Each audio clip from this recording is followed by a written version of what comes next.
সাথে রয়েছি দুজন, একই ডোরে বাঁধা দুটি প্রাণ, ছিঁড়বে না কবু এ বাঁধন, আসলে আসুক তুফান।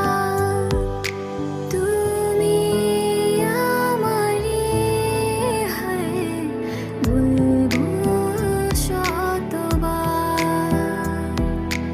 ও আমার বন্ধু গো, চিরসাথী পথ চলা,